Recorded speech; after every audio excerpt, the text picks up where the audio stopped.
Tommy Andrews retira l'une de ses mains du volant pour donner une claque sur la cuisse de son passager, et tous deux éclatèrent de rire. Une lourde voiture, seule dans la rue, arrivait à gauche au carrefour. Tommy l'aperçut et rit de plus belle. « Walt, regarde !» Walt était recroquevillé dans son blouson de cuir noir. Il essaya de se redresser au moment où Tommy appuyait à fond sur la pédale d'accélération. La secousse le renvoya en arrière contre le siège. Sa tête heurta le montant de la vitre. Tommy s'était raidi dans l'attente du choc. Le bolide bondit en travers du carrefour tandis que ses pneus laissaient en crissant des traces de fumée sur l'asphalte. « Hé, Tommy, tu veux nous tuer ou quoi ?»« Non, Walt, simplement donner une leçon à ce vieux dans son vieux taco. Tais-toi et passe-moi une bière. » « Ben, il en reste que 2. 2 ? Les 2 paquets de 6 sont déjà finis. Qu'est-ce que t'en as fait ? » « Ben, il est 11h30, Tommy. Tu te figures que 12 malheureuses boîtes de bière peuvent durer toute la nuit ? Ah, tais-toi, Walt. Allez, ouvre-les. » Walt s'exécuta. De la mousse gicla sur son genou dès qu'il eut ouvert la première boîte. Tommy s'en saisit de la main droite, tout en manœuvrant le volant avec l'index de la main gauche. Au feu rouge suivant, Tommy reçut une secousse au moment où il avalait une gorgée de bière. « Vise la bagnole, Walt !» Walt regarda la conduite intérieure venue s'arrêter à leur droite. Le conducteur de la grosse voiture fixait les 2 garçons avec des yeux pleins de haine. Walt lui tira la langue et ricana. Le feu passa au vert. Tommy appuya à fond sur l'accélérateur, laissant la conduite intérieure derrière lui. En face d'un immeuble, une vieille femme descendit du trottoir. Le bolide passa en trompe devant elle, en effleurant son manteau. Les 2 garçons hurlèrent de rire en voyant la femme demeurer sur place, la main sur le cœur. Ils franchirent les 3 feux suivants. Tommy ralentissait juste assez pour boire sa bière sans en renverser sur lui. « Hé, Tommy, je crois que cette voiture nous suit. On est repéré. Souviens-toi de ce que le juge a dit, hein.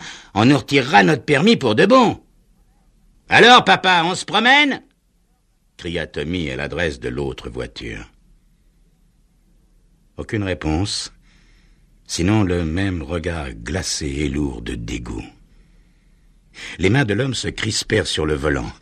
Le cuir de ses gants se tendit à l'endroit des jointures. « Qu'est-ce qu'il y a, grand-père? T'as froid aux mains ?» Brusquement, l'homme retira ses mains du volant. Il prit quelque chose à côté de lui sur le siège. Alors, en quelques secondes, 3 choses se produisirent. D'abord, le feu passa au vert. Ensuite, Tommy appuya sur l'accélérateur et l'homme au volant de la grosse voiture jeta quelque chose par sa portière. Ce quelque chose atterrit avec un bruit sourd sur le plancher du bolide au moment où celui-ci démarrait. « Hein !» s'exclama Tommy affolé en regardant le plancher de la voiture entre ses jambes. « Qu'est-ce que c'est que ça ?» Walt se pencha, palpa la chose du bout des doigts. « C'est pas, Tommy, je sais pas. On dirait une... » C'est alors que la grenade lui explosa au visage. «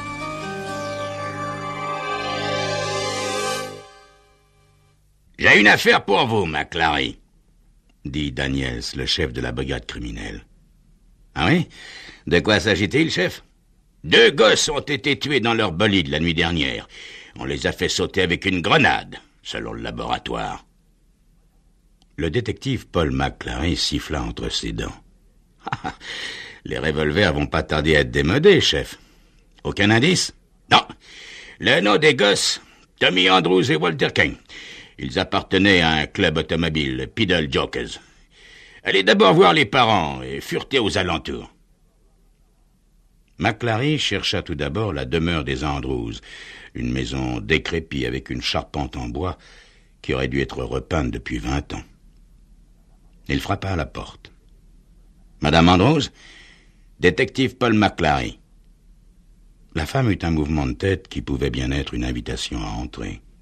« Je sais combien cela vous est pénible, Madame Andrews, mais je dois vous poser certaines questions. »« Mon Dieu, qui a pu faire une chose aussi terrible, monsieur? Le savez-vous? » « Je suis ici pour le découvrir, madame. Savez-vous si votre fils avait eu des ennuis dernièrement? Oh, avec lui, il y en avait toujours. Mais c'était un bon garçon, monsieur. Non, je voulais dire quelques bagarres sérieuses. Je ne sais pas, monsieur. Je ne sais vraiment pas. Chez les Kane, qui habitaient le pâté d'immeubles voisins, McClary interrogea la mère de Walt. Son père était mort depuis 5 ans. Walt a-t-il été mêlé à des bagarres de bande dernièrement, Madame Kane? Non, pas que je sache. Et vous ne voyez personne qui ait voulu se venger de lui? Non, je ne vois pas, monsieur. Depuis l'accident, il se tenait tranquille. L'accident? Quel accident, madame? Il y a 3 mois, avec le jeune Andrews, Walt conduisait. Ils ont renversé une petite fille qui roulait à bicyclette. Elle s'est précipitée sur leur voiture.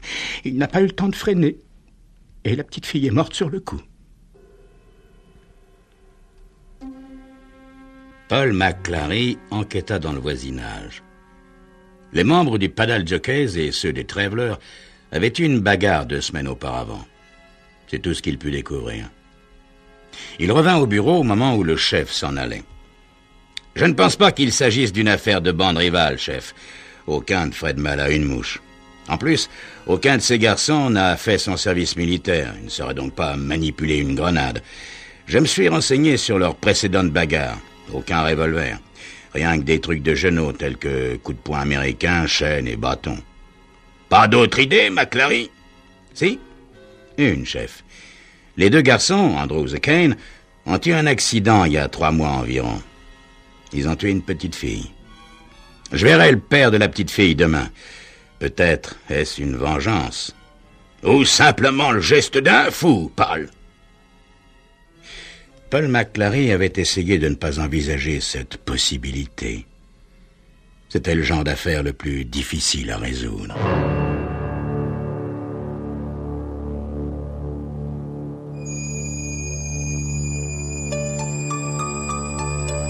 Jusqu'ici, un seul suspect. Mais est-ce une vengeance ou s'agit-il d'un fou? C'est ce que vous saurez dans quelques instants.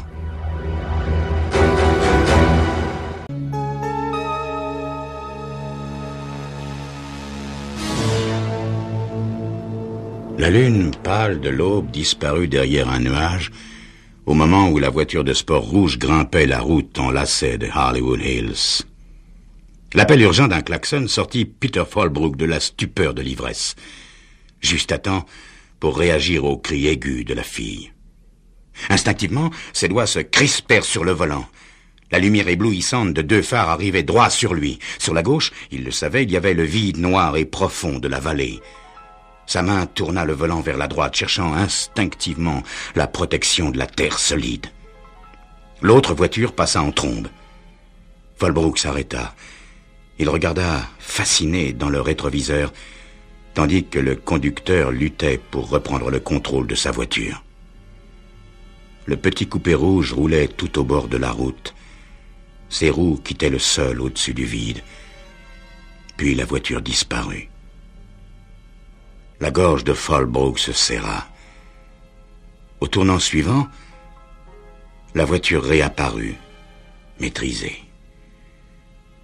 Fallbrook poussa un soupir de soulagement. Il remit le moteur en marche, roula une 50aine de mètres. Ses mains et ses bras tremblaient. Il quitta la route pour s'arrêter sur un parking.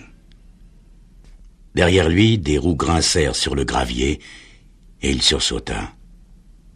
Il jeta un coup d'œil dans le rétroviseur. Il vit un homme seul dans une voiture, une énorme conduite intérieure vieille de plusieurs années. Le conducteur en descendit.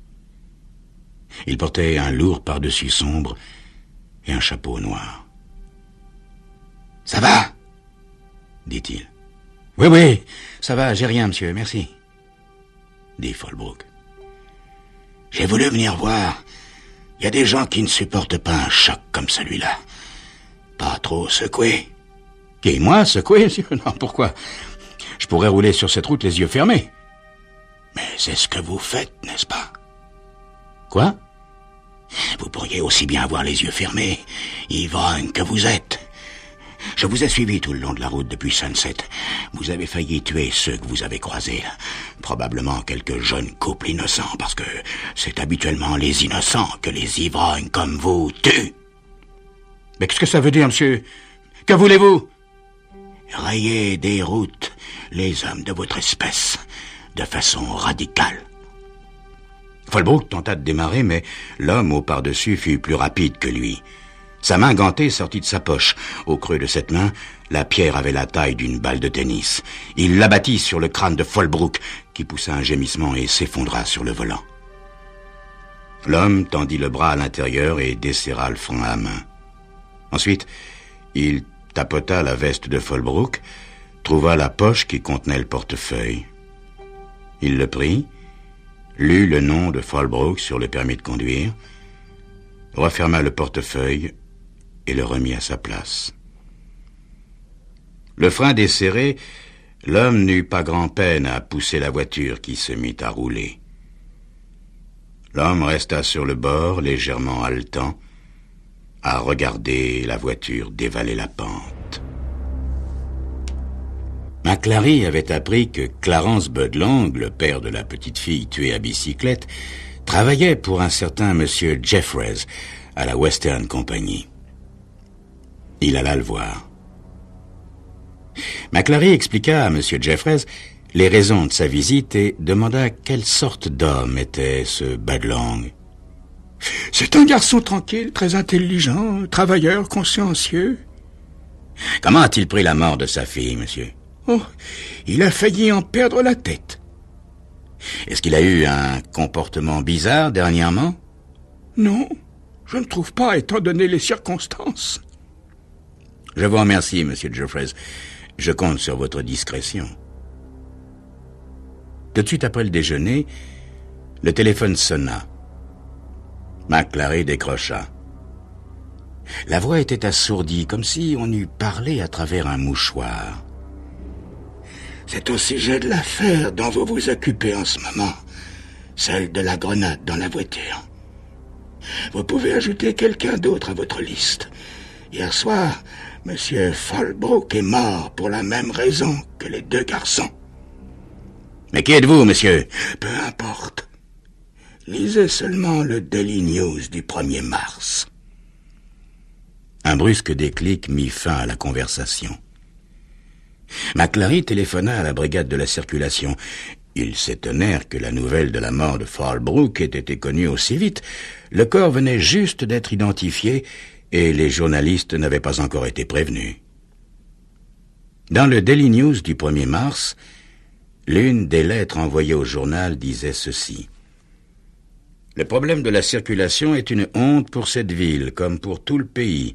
Chaque jour, des gens meurent dans nos rues, sur nos routes et nos autoroutes. J'ai décidé de débarrasser la ville de ce fléau, de ces monstres de métal, de cette peste infiniment plus insidieuse que celle du XIVe siècle. Désormais, pour que l'on m'identifie, je me ferai connaître sous le nom de l'exécuteur.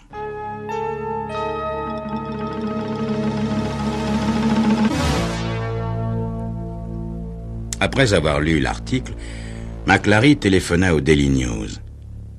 Ils avaient dans leur dossier la lettre originale. Ils avaient reçu aujourd'hui une carte postale revêtue de la même signature qui disait « Deux gosses ivres dans un bolide, ils ont le ventre plein d'alcool et la mort pour eux n'est que justice.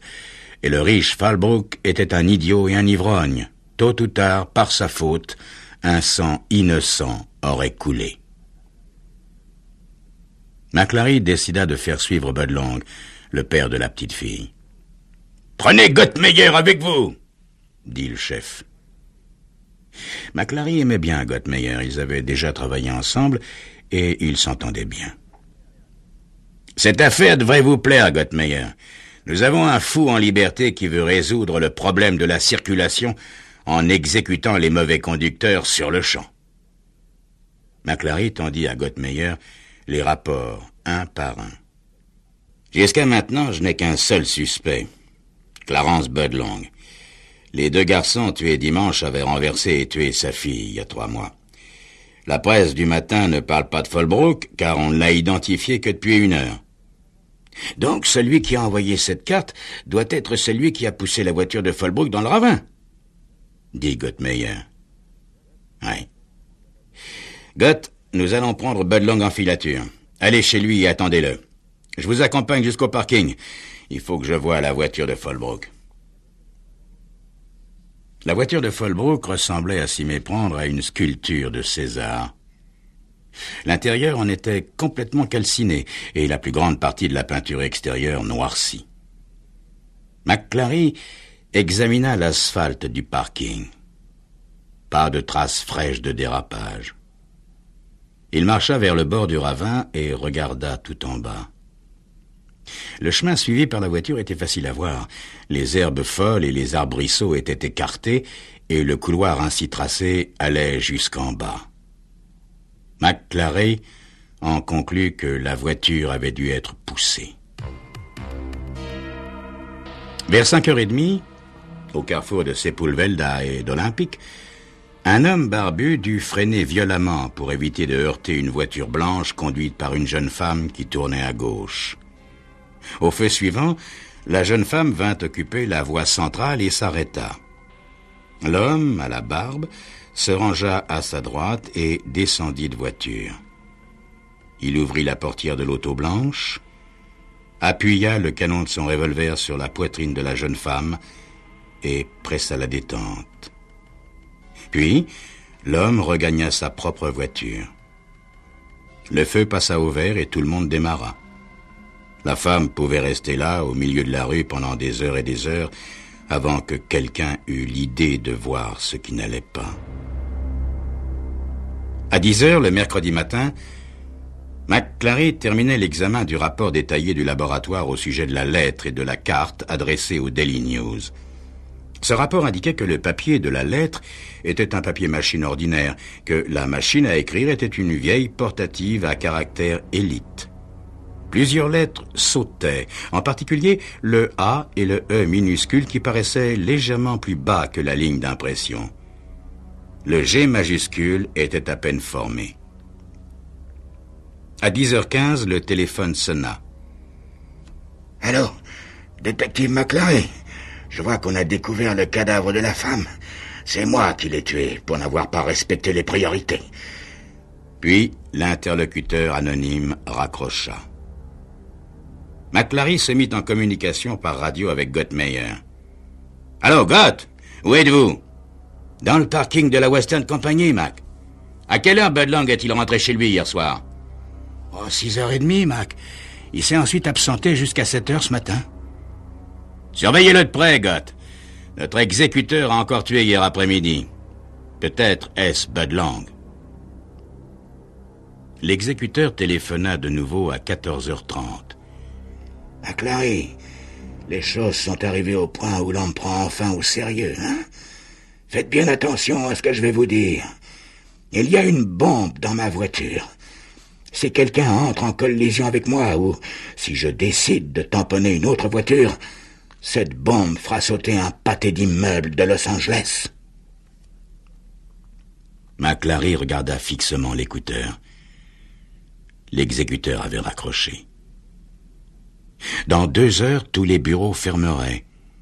3 files de voitures de 15 kilomètres de long mettraient le cap sur la vallée. Toutes les autoroutes seraient combles. L'équipe de déminage examina la voiture de Bud Long, mais ne trouva rien. McClary, cependant, n'abandonna pas cette piste. L'histoire de la bombe était peut-être du bluff, ou bien Bud Long portait cette bombe sur lui. Tout était possible dans cette affaire insensée. L'exécuteur donna l'alerte par l'intermédiaire du Daily News. Alors, un vent de panique souffla sur la ville. À la nuit tombante, la moitié seulement du nombre habituel de voitures circulait dans les rues. La circulation se faisait lentement, mais les gens avaient l'impression d'atteindre l'endroit où ils se rendaient plus vite que jamais.